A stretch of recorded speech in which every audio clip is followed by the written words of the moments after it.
যে এই সময়ের মাঝে ভালো এবং মন্দ হয়, এই জন্য সময়টাকে গুরুত্ব দিতে হবে। সময়ের গুরুত্ব যদি না দেওয়া হয় তাহলে আল্লাহর দরবারে আমাদের জবাবদিহি করার দরকার আছে না নাই? আছে।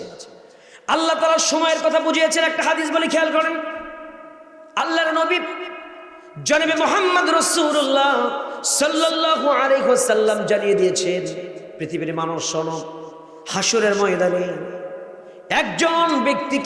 একজন ব্যক্তিও তার পা নড়াতে পারবে না যদি 4টা প্রশ্নের উত্তর সুন্দরভাবে সঠিকভাবে না দেয়।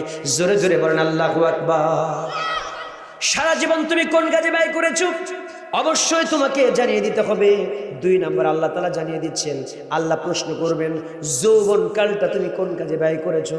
বলেন তো সারা জীবনের ভিতরে যৌবনকাল আছে না নাই? কিন্তু এক্সট্রা করে আলাদা করে কেন যৌবনের কথা বলা হয়? কারণ যৌবনকালে যেটা সম্ভব বুড়োকালে সেইটা সম্ভব না। যৌবনের দাম দিতে হবে। যুবক বয়সে যারা আছেন তাদের বেশি বেশি যুবক বয়সে আল্লাহর ইবাদত করতে হবে, আল্লাহর দ্বীনের কাজে অগ্রণী ভূমিকা পালন করতে হবে। যুবকদেরকে আল্লাহ তাআলা এক্সট্রা ভাবে সম্মান দিয়েছে, যুবকদেরকে হাসরের ময়দানে এক্সট্রা ভাবে সম্মান দেওয়া হবে। জোরে জোরে বলেন সুবহানাল্লাহ।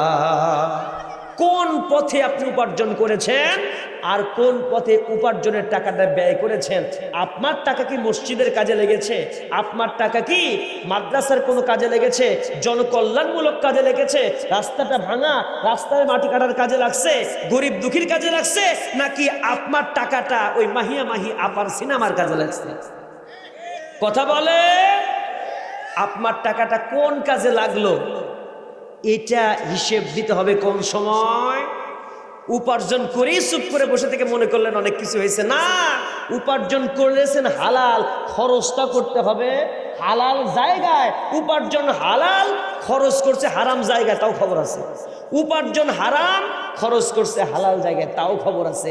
কারণ হারাম টাকা আল্লাহ তাআলা কবুল, কথা কয় রাখেন, হারাম টাকা আল্লাহ তাআলা কবুল করবে না। এই জন্য ভাই আমার, সময়কে গুরুত্ব দিতে হবে।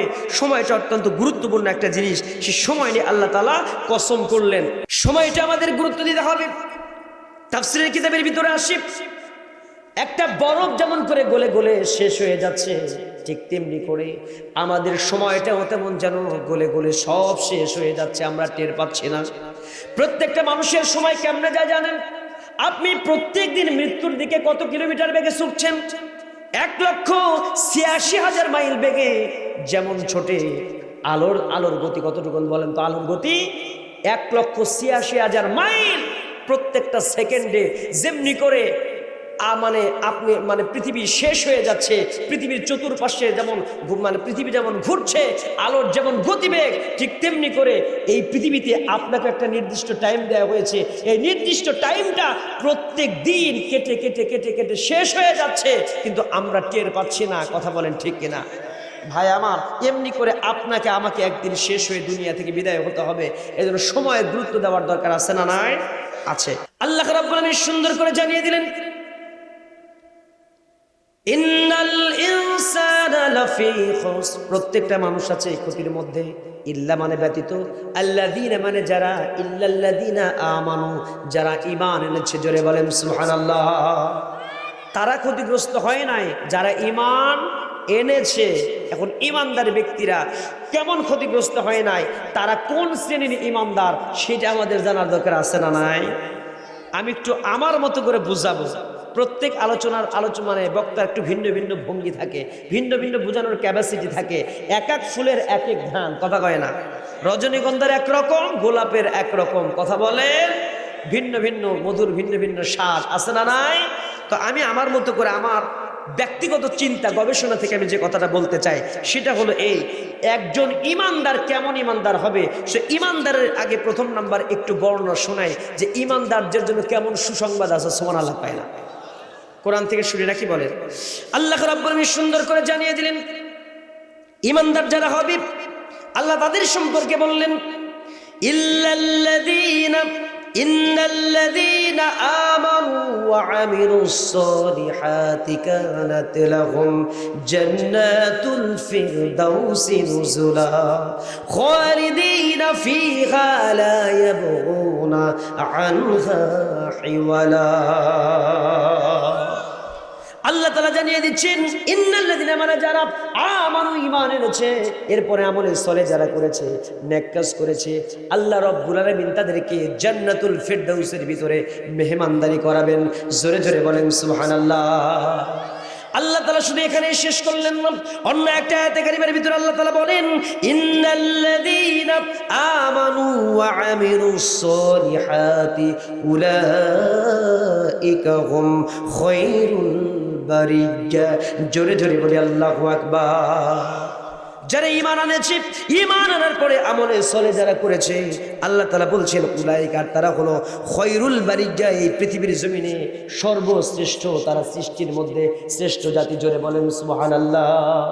বিশ্বনবী সাল্লাল্লাহু আলাইহি ওয়াসাল্লাম কি আল্লাহ যখন ওহী নাযিল করে জানিয়ে দিয়েছে ঈমানদার ব্যক্তি সম্পর্কে, আল্লাহ তাআলা যখন ওহী নাযিল করে জানিয়েছেন ও মুসলমান ভাই আমার, ঈমানদার যারা হবে, ঈমানদার ব্যক্তি যারা হবে তাদের জন্য অনেকগুলো সুসংবাদ আছে।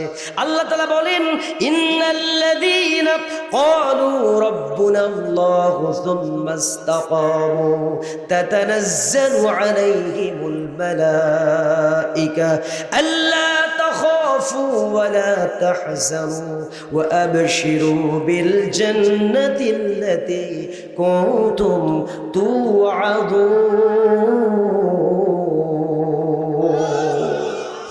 আল্লাহ তাআলা বলছেন ইন্নাল্লাযীনা মানে যারা ক্বালু, যারা বলবে রব্বুনা আল্লাহ, আমাদের রব কে?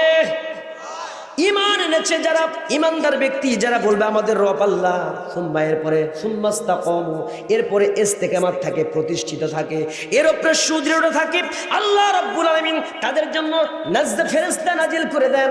আর ফেরেশতারা তাদেরকে বলে আল্লাহ তাখাফু ওয়া লা তাহজানু, তোমাদের কোনো ভয় নাই, তোমাদের কোনো চিন্তা নাই, আল্লাহ রাব্বুল আলামিন তোমাদের জান্নাত দেবে, সেই প্রতিশ্রুত জান্নাতের তোমরা সুসংবাদ শোনো। জোরে জোরে বলেন সুবহানাল্লাহ। ঈমানদার ব্যক্তিরা পৃথিবীর শ্রেষ্ঠ ব্যক্তি। এই পৃথিবীতে একজন ঈমানদারের দাম কত জানেন? একটা ঈমানদারের দাম কত? হাদিস শোনায় নেই ও মুসলমান ভাই আমার, একটা ঈমানদারের কত দাম? আল্লাহর নবী বলেছেন লা তাকুমুস সাআ হাত্তা লা ইউকালু ফিল আরদিল্লাহুল্লাহ। আল্লাহু আকবার বলে না? একটা ঈমানদারের দাম কত? একজন ঈমানদার যদি দুনিয়াতে থাকে আর আল্লাহর নাম জপে, এরকম পাকা ঈমানদার একটা থাকা পর্যন্ত আল্লাহর এই দুনিয়া কিয়ামত আসবে না, আল্লাহর এই দুনিয়া ধ্বংস হবে না। সুবহানাল্লাহ।